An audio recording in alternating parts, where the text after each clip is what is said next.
fan of Adam Smith, one would say, John Stuart Mill.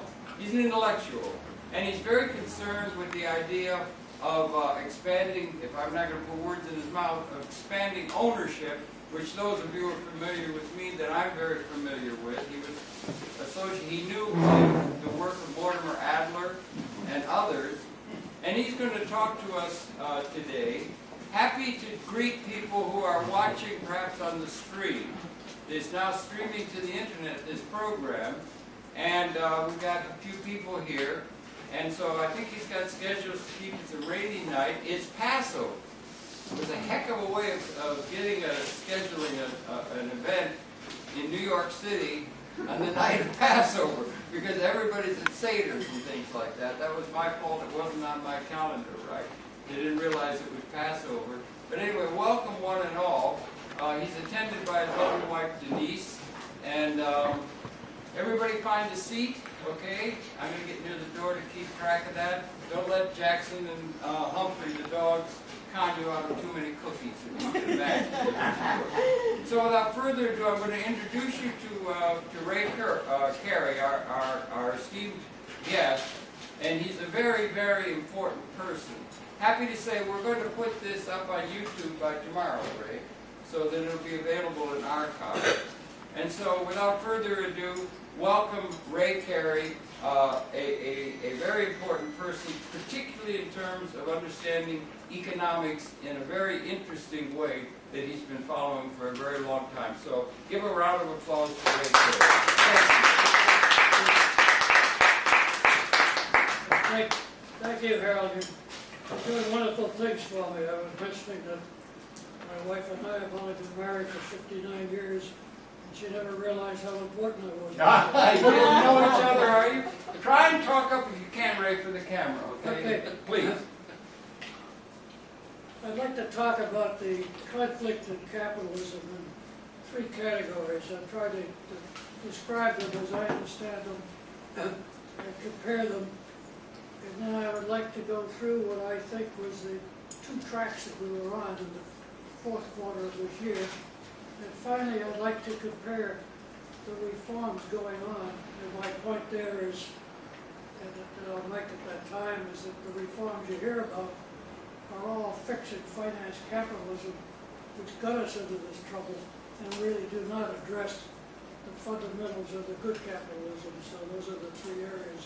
And I hope we can do this informally. I'd be delighted to have questions at any time during it, but I will stop at the end of the three sections to see if there are questions or suggestions. But to begin with, ultra-capitalism is the word that I use to describe what got us into this mess. And it is a combination of old-fashioned mercantilism, which treats the wage earner as a disposable cost commodity, and finance capitalism that functionally should support the productive capitalism that creates jobs, instead dominates the economy. Those are the two things. The ultra-capitalism is top-down. The environment, with some slight exaggeration, not true in all cases, but the environment is generally fear and intimidation. And the way in mercantilism, if you manufacture profits, you maximize profits, and you suppress wages and benefits. Now compare that to my view of democratic capitalism, which isn't something that I invented. There are thousands of companies practicing this, but it does not have the visibility. It does not have the visibility in academia, and it doesn't have the visibility in the media. And it's kind of a vicious circle. People don't learn how to compare the alternatives within capitalism through their education process. So when they become famous media people, they don't know how to react to economic problems. But I learned my management lessons, I always claim, as a football captain in high school. And the reason I said that is that this is all retrospection now. I certainly didn't think of it this way at the time. But if you think about it, it's true in every human association. if you believe in people, it starts with a sense of the worth and the potential of each individual. If you're a manager of a company, your obligation is to create the circumstances, the environment, the motivation that then allows each individual to use their own personal responsibility to try to be as good as they possibly could be. The other part of the equation is an environment of trust and cooperation. That sounds easy, but in high school sports, you didn't have to look too far to find out that the individualism of an Ayn Rand or an Nietzsche doesn't really fulfill anybody's potential, because you have to be part of a group, and the nature of the group is you're borrowing from others where you have weaknesses, and you're loaning to others where you have strengths. And with that action going on, the whole has to be bigger than the sum of the parts. You put that into an industrial environment, that means that if you could create that environment and you can give the individual that opportunity, that's the most profitable, which is a bit of a surprise for some people, because they'll listen to early descriptions of democratic capitalism and start using the words humane, if not warm and fuzzy, but the hard-nosed part of it, it is the best way to maximize profits for the reasons I just mentioned. And if we need a good example of the benefits of trust and cooperation, I suspect many of you would agree with me that if we want to look at the polar opposite, just take a look at Congress these days. Would anybody call that trust and cooperation? I don't think so. So I started with this high school lesson, but then I had the good fortune to be a factory manager when I was still in my 20s. So there I was with the opportunity to do what I thought was the simple thing, to change the environment.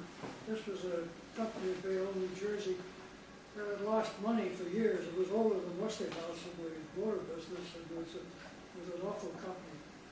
Old buildings, 1905, dirty, sullen people. It looked like Dickens had written a novel about it. But with no particular magic, all I did was go in with my fundamental belief in the people, and we painted the place, and we put in lighting, and we had open houses for the kids. And I got lucky. There was a young engineer, younger than me, Harris Shapiro, Cooper educated, son of a rabbi in the Lower East Side of New York. And he was a motor design genius, so I'd like to take credit for the fact that all of a sudden electrodynamic went from the worst possible performance to the outstanding performance within the industry. While I was at electrodynamic, I use the expression regularly, economic common purpose, the argument that if the standard of living goes up, the violence goes down, and we should unite in economic common purpose. In 1963, electrodynamic burnt down 14 buildings. It was, looked like it had been bombed out. So we met and said, how do you rebuild a complex business? So I think I learned what people can do when they're united in economic common purpose, and it is dramatic. It is not, as somebody has suggested, a 10% improvement, 20% improvement. It's order of magnitude when people really work together. It just reminds you of how much energy we waste trying to do it the other way. At ADT, which I ran for almost 18 years, I had an opportunity that I wasn't able to pursue electrodynamic, but that was, if you think of the individual, the worth of the individual, the environment of trust and cooperation, there's one other component. You need a way, if the potential is so great once you get the first two together, then you need a way to share the rewards of doing a better job, creating more wealth. And that means profit sharing, ownership opportunities. It really means the ownership of everybody that has some pension savings, but that's getting a little remote from the action. So that was an opportunity I had at ADT when I was running that. And we had, I thought it was interesting, we had a contest to name the new plan, the new profit sharing stock ownership plan. And a lady in the Detroit office said, as I understand it, the more we care, the more we'll have to share. That's simple, direct, seeks to capture the whole space. So that was the name of the program, Care and Share. And in a decade, this is a pretty big company, in a decade, the employees own 13% of the company would have been bought, they took checks to their spouses that were pretty extraordinary in terms. I mentioned the background. I didn't mention Harvard Business School for a very simple reason. I've never heard any discussion of the democratic workplace or many of these things that I'm talking about at Harvard Business School. But on the other hand, if you're in the humanities in a university, you would think if in general terms you're relating to the human condition, you would think there'd be a curiosity about relative economic systems if one claims to have be able to do a far better job for you. In my study, when I retired, I went on a full-time study, and in my book I tend to comment on a synthesis of Smith, Marx, and Mill. And I think Smith's contribution was the free market, but he's been so badly translated as an apologist for greed. His first book was The Theory of Moral Sentiments, where he talked about the human instinct for social cooperation. And then in his Wealth of Nations, he's recommending higher wages, keep your eye on the corporations, because if you don't have them properly regulated, they'll do a lot of things contrary to the public interest. And those were Smith's contributions. He also had two conditions. He did say the free market will run themselves. Peace was the first thing he put on as a condition. And the second one, very eloquently, he said, beware of the speculators, the prodigals and projectors, as he called them. They'll deflect capital away from the job growth economy. Some people still seem surprised that the second person that I use in this study is Karl Marx. But I think Karl Marx, in theory, was a democratic capitalist. Somebody got onto this, they wrote an article about... I came over as close as I could. No, you can come in tight. I know that. Oh, you've been doing it. I've been doing it. Oh, I didn't know that. Oh, You see? beautiful. Marxist and capitalist clothing. Boost the sound. The first paragraph said something about never in history had so many good words been said about Karl Marx at the Nantucket Yacht Club. That was my debt to Karl Marx. Why do I use him? Well, the first thing he said was, start with the economic system. He didn't say it verbatim like this, but what he said in effect was start with the economic system. You can't feed, clothe, shelter, educate, and provide good health for the people of the world if you start with the political system. The political system does none of those things. The economic system does. So start there. And then later on you can figure government functions as a product of how they best support the best economic system. Karl Marx went on to say, right in the Communist, talk about the work of the individual. The free development of each is the condition for the free development of all. That's right out of the Communist Manifesto. Then he said, change the environment from alienation to cooperation. That's the trust in cooperation. Unfortunately, Detroit never learned that lesson. The alienation continued. And then he said that you have to have a way of rewarding the people, and you have to have a way to have broad distribution of wealth, and you could do that by giving opportunities for ownership. Marx was further than most people. He did say that if you get all those things in place, the world is beginning to unite on an economic basis, then the warrior state is going to lose its relevance. We're not quite there yet, but it's coming. So those are the other one is John Stuart Mill, my favorite in the sense that he knew how to connect the dots. John Stuart Mill and Karl Marx in 1848, and he wrote a manifesto that I'd like to pass out and if you keep. He emphasized the tremendous material benefits of this capitalism that he was recommending, but he went on to identify the spiritual benefits too.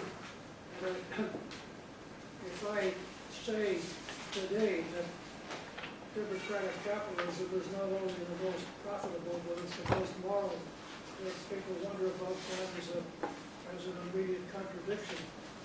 But Karl Marx got there a lot earlier than I did, and I think you can keep that, but I think you'll see that if somebody's looking for a manifesto, that's about as close as I could get to a democratic capitalist manifesto, courtesy of John Stuart Mill. Are there any questions on, that's about it on comparing the two, I'll get on to the back in a minute. But anybody have any questions or suggestions? I come from India, so my knowledge comes from a global context. Try and speak up, everyone, to the mic if you can. I come from India. My name is Ram Pilla. I'm an actor. I come from India, so my perception is basically influenced by my brother. From what you are saying, I understand you're trying to explain capitalism, assuming capitalism is good.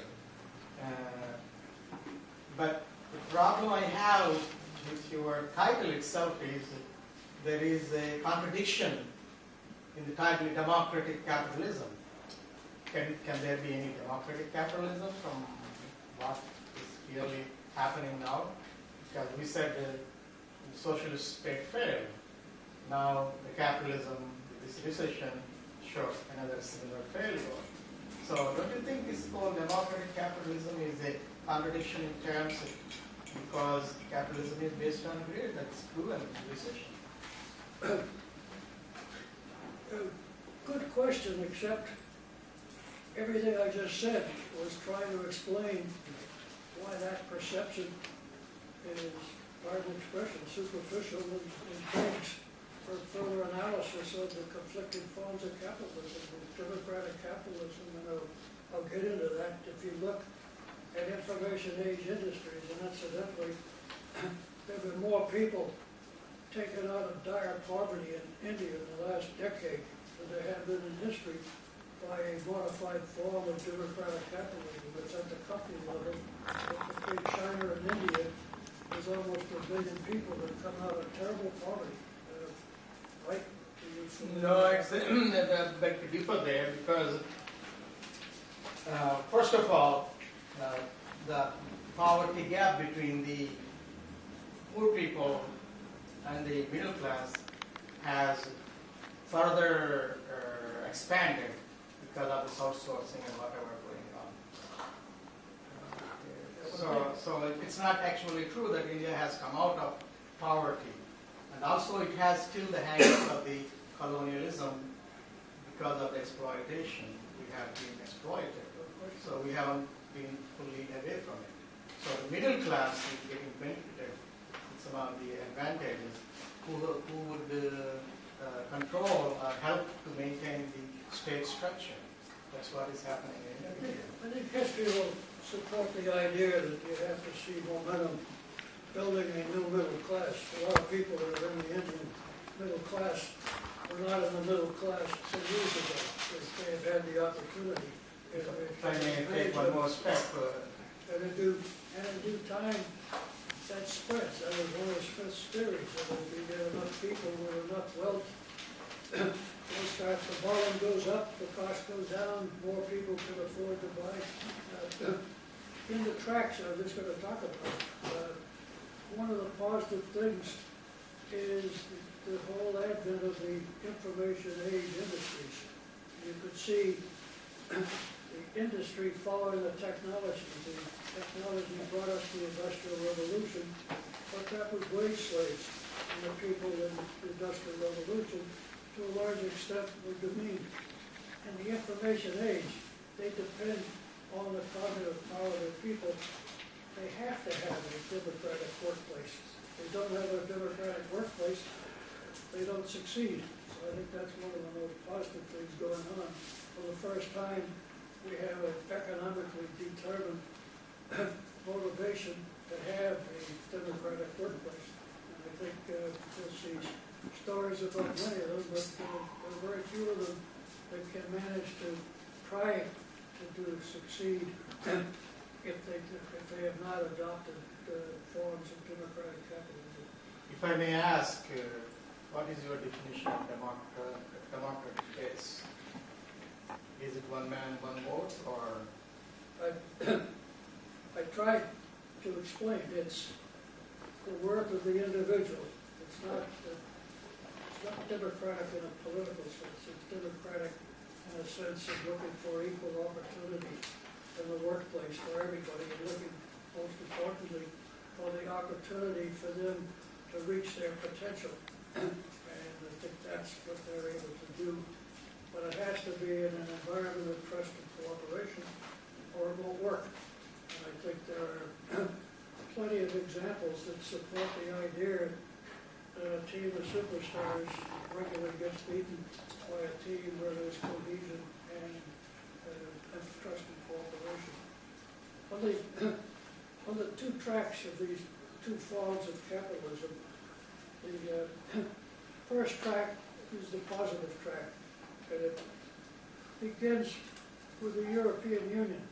And I don't think we concentrate that on enough. If you think of what the European nations did, the colonization of the world, and if you think of the millions and millions of young men that were killed in repetitive wars, and it got worse. And we got a little bit better in the 19th century, and they got worse in the 20th, and going into total wars. So finally, the Europeans discovered economic common purpose. And if someone wants to suggest that the European Union is not a perfect organization, I couldn't agree with you more. There are no perfect organizations, but they have accomplished what they started out to do, and they've given us a lesson that should be emulated at the world level. But get the standard of living up, and the violence will go down. The other positive event of the last quarter century is the government mandated pension savings. So all of a sudden there was the biggest opportunity in the history of capitalism in the all-important savings investment equation. There were trillions of dollars were taken out of companies and put away so the pensioners would have it when they retired. The genesis of the law was Studebaker going broke, and it took the Congress 10 years to write the law, but they were trying to protect the pensioners. But that made just about every wage earner an owner of sorts. They don't realize it frequently, but they own the corporations. So that was the great savings investment equation. I mentioned the information age industries that, as a competitive necessity, needed this environment. But unfortunately, there was another track. That was the negative track, in my opinion. And that's where one began with the European Union discovering economic common purpose. The other one begins with the United States deciding that we want to be the imperialist of the world, the top of the world. I think people thought that we won the Cold War in Russia with the demise of communism. My argument is that we did not win it. We came in next to last. My point being that was very eloquently described by Professor Kennedy of Yale years ago in a book on the imperial overstretch. That if you spend this money on the military and don't spend it on your people, in due time it's going to fight you. And I think that that's what happened to Russia. And for some reason, we thought that we were isolated from that event. And we probably are the deep regrets that we didn't recognize our opportunity to be a team player in the world at that time. Instead, we took the military power that had been built up in the Cold War and used it for our exceptionalism, as they call it. I think don't misunderstand me, I think I'm super patriot, but that's more than feeling very badly about what we could be and what we could be doing if we hadn't fallen into that trap, in my opinion. So that the other thing that happened that was a huge negative is that when Congress designed ERISA and sent these trillions of dollars of savings, presumably to move in to the savings investment, put in the long-term program, put in the infrastructure, put into building plants, creating jobs. It stopped in Wall Street. They didn't figure out where it would go and how much it was going to cost to get there. It went and stopped in Wall Street. There was very little of it went past Wall Street. For example, in 06, there was $585 billion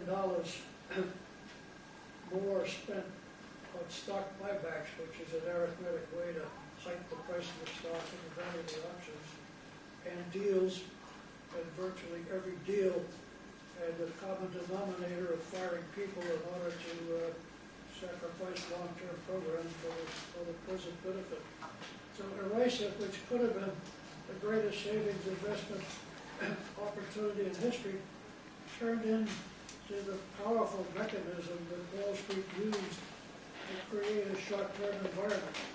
The so-called shareholder capitalism was predominant. And it affected the business schools and every place else. But the idea that the only thing you had to worry about as a manager was the price of the stock was ridiculous. But that is what took over and dominated our economy for the last quarter century. So those are terrible negatives. And besides that, at that time,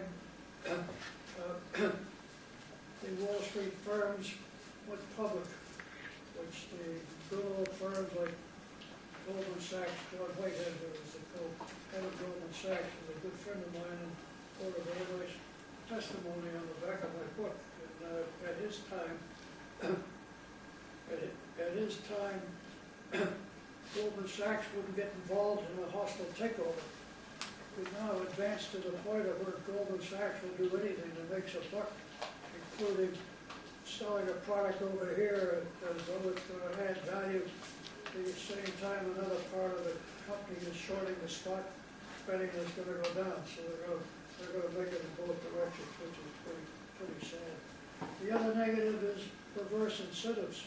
I think you could look very long and hard to find an incentive on Wall Street that is consistent with the mission of the wage earner. You could begin from this whole housing debacle. You could begin with the mortgage broker. If you're a mortgage broker and if you can get $10,000 for getting somebody to sign a document you have in front of them, and you get nothing if they don't sign, it's going to take an awfully good person to explain the fine print to that person. Then you go to the other end of the spectrum, and the so-called fairness opinion.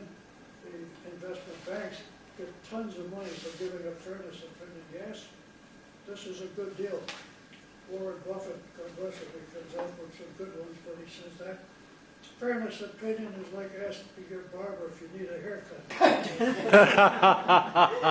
And Buffett's solution, he always has a solution. In this case, he says, okay, they only make their money if you make a deal. The board should hire another investment banker, and they only make their money if you don't make a deal. So balance things out nicely. So those are the negatives, and unfortunately, I still think there are reasons that the positive trend can come alive again and lead us. I didn't mention my most optimistic point. That is my feeling that countries like India and China, who are the emerging economic powers, have been victims of colonization. The idea that either or both of them are going to be world imperialists on the level that the European countries were. I doubt. In my own opinion, the money that China spends on the military is in response to what we spend on the military. And we have a very hard problem because the military-industrial complex is trying to support their $600 billion a year. If you add in the wars, it's closer to $1 trillion a year. And our country is broke. There was a item in the paper this week that said we just went past the tipping point on Social Security.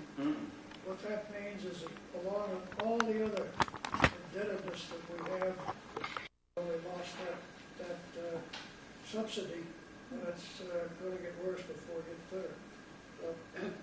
So those are my thoughts on the track. It's a very benign view that if we can get this economic common purpose working, that the nations of the world are going to learn that as the standard of living goes up, the violence goes down, and we will be in lead. If you look at one particular point, Afghanistan, you can imagine how many billions of dollars we're spending in Afghanistan. I just heard that they shot down one of our helicopters. I'd hate to research that because we gave them all the shoulder-fired missiles to shoot down the Russian helicopters, which was a very important part of how they drove Russia out of Afghanistan. Wouldn't that be a terrible irony if some of those same arms are still there and now the Taliban was our friend at that time. And in Iraq, Saddam Hussein was our friend because we were feeding him with the military equipment to kill 1 million Iranians. Where does lobbying fit into your theory? Lobbyists. Absolutely critical. I think you for the question, I should have mentioned that because in this whole balance of power, you're supposed to have diffused economic power in order to have diffused political power, and the opposite is true. If you have concentrated wealth, what's a polite expression for bribing the politicians? Legalized bribery. Political contributions, right? Political contributions. Their lobbying power is absolutely enormous. But these are the two tracks, one good and one bad, and one is suggesting that we may be closer to the world of peace and plenty than we realize. And if America had been a team player, I think we'd be a lot closer. There's one, people say, well, what are you ignoring the war on terror? Are you ignoring all these bad things that have happened? Well, I read a report by Cato, which calls themselves libertarian, but you can't find Cato on any liberal side of any argument, so I enjoy using them on this argument. But they did a careful study and documented that every single case of terrorism was in response to an incursion on our part or some other country's part on the sovereignty. And I think that many people think that Osama bin Laden feeling that led to 9/11 began in the first Iraq war. That war never should have happened. The ambassador, April Glaspie, met with Saddam Hussein and he said, well, I'm going to clean up a border incident down in Kuwait. And she said, well, that's your business. We don't have a deep interest in it. And he put the things in motion. And when the Hawks got a hold of it in Washington, they said, oh, this is a great chance to exercise our military. Before we know it, we're at war. And worst of it, we stationed 5,700 troops right near Mecca. That was the most egregious religious insult that we could. If we tried to design one, we couldn't have found one. And many people feel that was the beginning of the passion that infected the Muslims in terms of us. Any questions on this Two tracks? I'm moved by your ability to fuse kindly feelings and totalitarian capitalism because there is a reality principle in capitalism, just as there is a reality principle in socialism. And you are trying to filter out how that so to say, creative aspect of capitalism can be utilized in the interest of reality, which means survival, well-being, prosperity, freedom, and so on and so forth. See, I grew up in the only democratic country in Europe in my time. This was Czechoslovakia under President Masaryk. And Masaryk said, you cannot have a democracy if you don't have a citizenship with a democratic character structure. And I can relate to that because during the war in Vietnam, a director of one of the major corporations came to one of my meetings and he said, you know, our directors are not all evil. There are also some people there who know that we are pouring saran on women and children and so on. But some of them realize that there is another way, a democratic way, so to say. And so I can relate to what you were saying with a lot of affirmation. Thank you. Well, thank you. Wouldn't it be wonderful if the thing that I outlined could be documented and supported, that the system that is moral, humane, gives people the greatest opportunity, is at the same time the most profitable system. And that is my argument. I think it's supportable. The last section I wanted to talk about was the reform. Yes, sir. Yeah, I just want to ask you your feelings. I don't think the problem is democracy. I think the problem is profiteering, greed, and avoiding regulation. You know, we can think of a lot of things in this system that have gone wrong that we generally don't think of. I'll mention three things right now. When things become popular in our system, they become more expensive. I remember being able to purchase red yeast rice and coenzyme 10 Pro before they were popular. Now they're going through the roof. Or for instance, you take something like college textbooks. They're always made in a very heavy-handed way, oversized and heavy, so that they can charge hundreds of dollars to students, when these students can get that same material over the internet for either free or a very low fee. And we can think, in fact, bicycles, when I was young, a bicycle even imported from the best ones from Britain were $35, $36.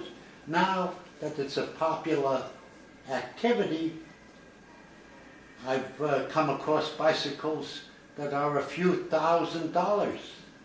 So I don't think the Capitalist Manifesto is particularly wrong, except in my mind it's an impossibility unless you can bring in regulation and put an effective end to profiteering. Thank you. I think Adam Smith anticipated that. He said, beware of the speculators. Getting into the reforms, the first thing that you find out is that we not only deregulate it, the finance capitalist took Adam Smith's free market theory and they perverted it. They said, oh, he's talking about us. He wasn't talking about finance capitalism. He said finance is a subtraction from the wealth of a nation. And he warned specifically against that. But they used that to get willing politicians to deregulate. And Allison's point that the lobby power is so extraordinary that if they get a mission, forcibly they usually accomplish it. But if you look at the reforms going on right now, the ones you read about in the paper, you start with the shadow banking, which was over half of the credit going into the system, which had zero regulation. So there'll be some change in that. There's this leverage question.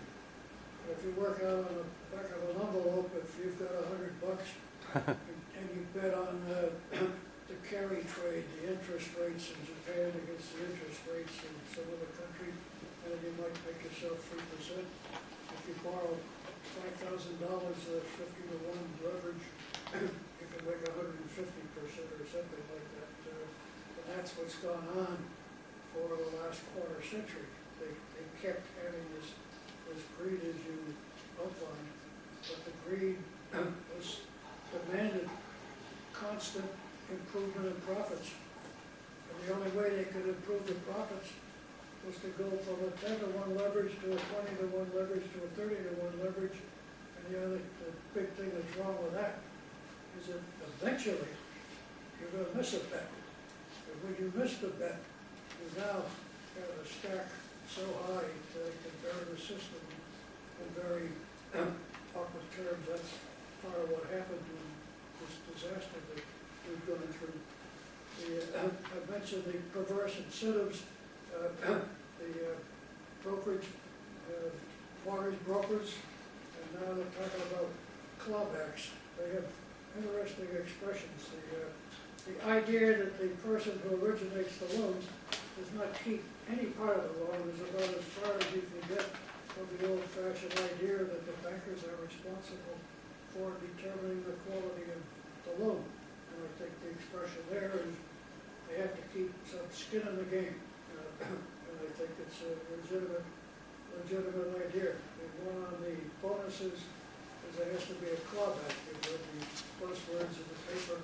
But I think the concept is appropriate, that people shouldn't be getting big wins, walking away with it, finding out 9 months later that it was a disaster and they got paid for things that really didn't happen. So I think those are all good and useful things that they're talking about. The derivatives. Warren Buffett in his 2001 annual report, which people read like the Daily News sometimes, are anxious to get it. But he called derivatives time bombs, which are going to explode and be destructive both for the people that hold them and for the economy in general. We didn't listen. In this idea that the monetary system doesn't need regulation, if you don't believe me, listen to George Soros. George Soros made his fame originally by betting against the British pound and for the German D-mark. And that bet he must have had pretty good leverage because he literally made $1 billion on that bet. But he's a statesman too. He gives away, probably makes so much money on the speculation, but he gives away a ton of money in Hungary, Russia, lots of places. And he really is a political activist in this country. But he says that the instabilities in the monetary system are a greater threat than any totalitarian threat that exists. In other words, run, don't walk to getting decent regulation of that monster, or it'll consume you. Yes. I wonder, you spoke about Mortimer Adler. You were an admirer of Mortimer Adler, and I'm not sure, I was doing some things here and everything. You mentioned you were acquainted with, you would have been one of the very few people that would have been acquainted with the book, The Capitalist Manifesto, that Mortimer Adler signed on to and gave his imprimatur to. The book was essentially the ideas of Louis Kelso, and there was considerably done in that. And I wonder if you could comment on where you think Louis Kelso and the book, The Capitalist Manifesto, from 1958, and the books that followed, you know, including two-factor theory, or in general, the theoretical framework that Louis Kelso introduced into the thinking. Critical events. As you know, Senator Russell Long Yes? passed about 15 laws favoring ownership. This was the ESOP, Yes, sir. which is Kelso was a venture capitalist, so he got in terms of full ownership. And the ESOP is one great way to get ownership, but it's not the only way. It has limitations in the spectrum. Not at all. He never thought there was anything other than the iceberg. The general proposition is that the input mix to production was increasingly capital intensive from the days of Adam Smith, and that the assets were narrowly held in a plutocratic pattern, and we had to set up methods by which we would distribute ownership to the citizenry as a means of income distribution. And when countered to the statement of Lord Keynes when he said you're going to be confronted, particularly in an information age, with massive technologically induced unemployment, when you have a situation that the only way the citizens were getting income to buy food or whatever was through their labor participation, you had to have an alternative way to not only form capital, but to distribute demand. And we have a problem of demand on the side of the citizens of the world having the ability to purchase what we're technologically capable of producing. I wonder if that makes any sense or factors into your way of thinking. Let me try to separate a lot of important thoughts there. Kelso, we talked about it. He was a pioneer, an evangelist, a visionary on ownership opportunities. The idea of getting away from concentrated wealth and getting broad distribution of wealth tends to be regarded as a matter of fairness, which it is.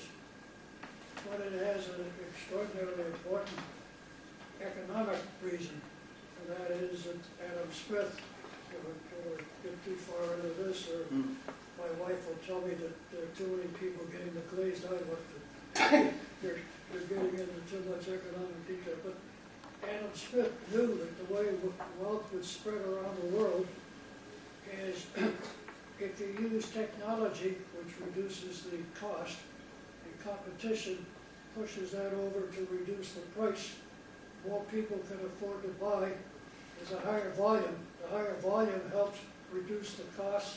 The price goes down. There's higher volume, and you have started an economic perpetual motion machine. So the broad distribution of wealth is not just nice to say, nice to have, but it is a very fundamental part of Adam Smith's whole wealth-producing dynamic.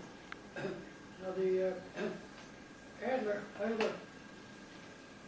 little bit different view, but one comment I would make is that Russell Long came up with all those tax laws, and if we could ever get the government to get away from economic disasters like the one we're in now, can you imagine how many good things, you know, bad things are dominating, but how many good things get pushed to the side. Yeah. We had another period of time in the early 1920s when the politicians discovered ownership and the motivation and the wealth-producing opportunities by passing laws that favored ownership opportunities.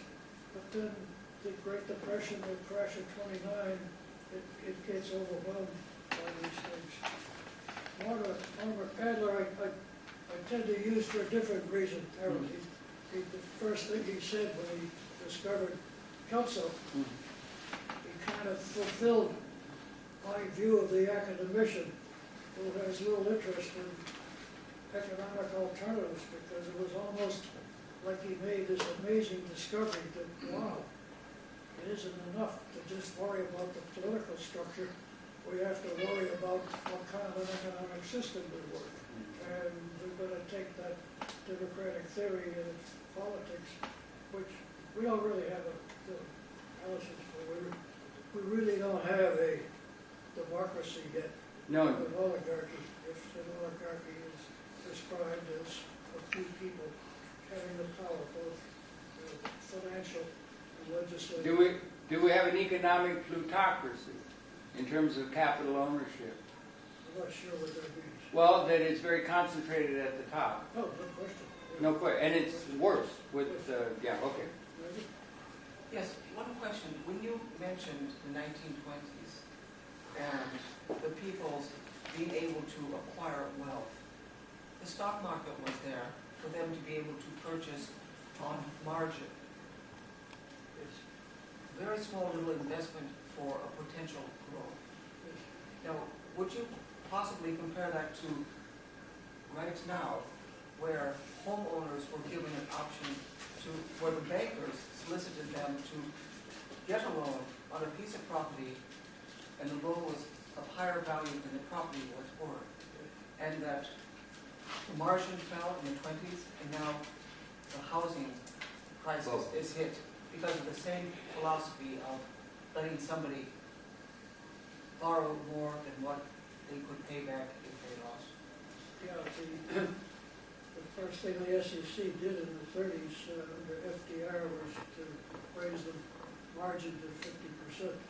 5-0? And people questioned when Greenspan said that he did not have the tools to fight the bubble. People legitimately said, well, why don't you raise the margin on stock, which is the same as raising the reserve requirements on banks? But you're quite right. There isn't an extreme that we could have gone to on that whole housing thing that we didn't. And some people, some Republicans like to blame it on the people that got the mortgages, and I think most people have a balanced view that there's an obligation with unsophisticated people from a financial point of view to be sure there's clear understanding that we're back to the $10,000 commission mortgage broker I mentioned earlier. But you're right that throughout that system there are ways of tightening up on that. But some of that will happen now. Still. Yes. I had two things that I want to comment on. One was Adler, and the idea that he, a brilliant man, has introduced some great books in Chicago, etc. But I think he almost supported my argument that the average academician has no interest in the economic system, does not spend much time analyzing the conflict within the different systems, and in many cases has a fundamental contempt of capitalism, which blinds them from doing the examination. I think that's a deep problem in our culture. Yes, it is. Yes, One last question. In terms of the ability for the bank to seduce in order to make their business, what is your opinion on the emerging markets going off into the third world countries in order to lend them money in a prospect for their future growth?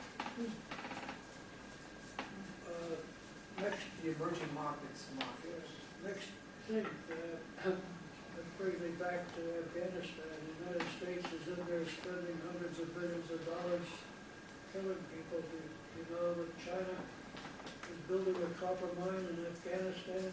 Yeah, they're spending hundreds of billions of dollars, and they're building a coal mine so they have the fuel. They're building the roads, they're building the bridges, they're building the schools, they're building mosques. 10 years from now, who do you think will be talked about in the Afghanistani education system? They'll be speaking Chinese? Yeah. Well, Well, I think the Chinese have such an appetite for commodities that they're quite content to get that supply, you know. They're not trying to, I don't think they're trying to colonize it. Well, in They '63, may when be the ahead of the Chinese, game there, yeah. so in '63, when the Chinese attacked the India border, that little sliver of Afghanistan, China, India, it was a massive war there. Pardon me? There was a massive war at that moment in '63. And it was the Chinese trying to get in, the Russians were trying to get in, everybody's trying to get into Afghanistan, a poor little country. And their record is pretty good on kicking them out, though, isn't it? I think the British are on. The British knew what they were about, but they didn't have the ability to mine all this stuff. That's right. But the only,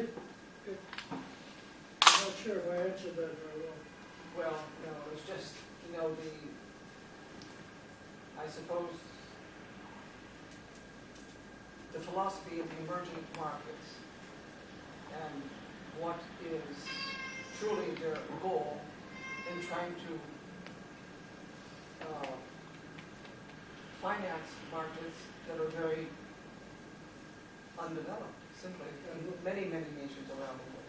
Whenever, I think there are some countries in Africa doing very well now, for some, they all, they were left very badly by the colonists, so they had to go through a learning period to do it, but I think there are some wonderful examples. Whenever you get economic freedom, it is now clear that economic freedom can work in an authoritarian country. If somebody says they've given up on democracy, I say no. But if you can get people fed, clothed, sheltered, educated, and good health in an authoritarian country using economic freedom at the company level, then do it. That's the ultimate human rights to me. You know, we go around criticizing other countries on human rights, and we've got 30% unemployment of urban males, and we're sitting in it right now. So They say that. Question, They say, question. Okay, economic freedom, but are the Chinese and is India going to slip into the same chasm? Haven't they been slipping into the same chasm that our economic, in other words, the freedom of the banks and the stock market schemers to invent all of these gambling games and, you know, false promises without regulation. So, you know, freedom has to be reined in. Economic freedom isn't, you know, it's a destructive kind of freedom when it goes past a certain point. I've been very interested to read that this argument of Greenspan's, that he doesn't have the tools to prevent bubbles. Somebody should send them to China because they are working on reserves, and when they think it's getting overheated to the point of speculation, they make a modification in the bank reserves that they're working with. So they have learned how to pull it off, and that's the first part. I talked about the reform that you'll hear of finance capitalism, which basically is putting Humpty Dumpty back together again, and it isn't going to affect their lobby power, and there'll be some improvement, but it's only a question of how long we go before we have a new disaster for many of the same reasons.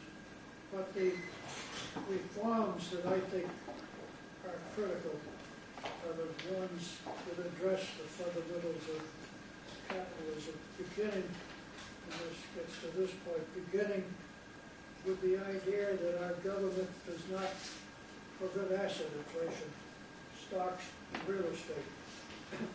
And people like Greenspan go to Congress and say, we can't do it because we don't have the tools.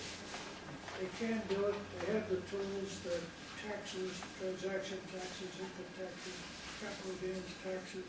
They have the reserves.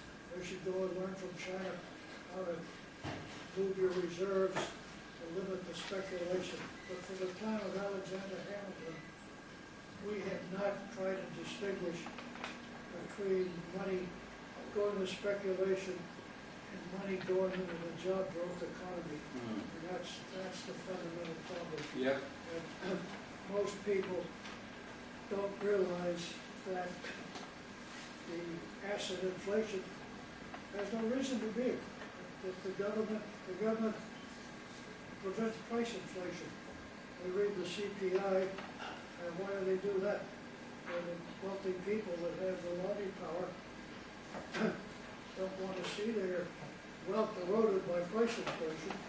But they don't want to see control of asset inflation because they make their money in the up direction, and they think they're smart enough to get out before it goes into the down direction. So at first reform would seem it's not exactly a popular concept yet, but I'll keep barking at that one because I think this recession never should have happened. There's a tool, the government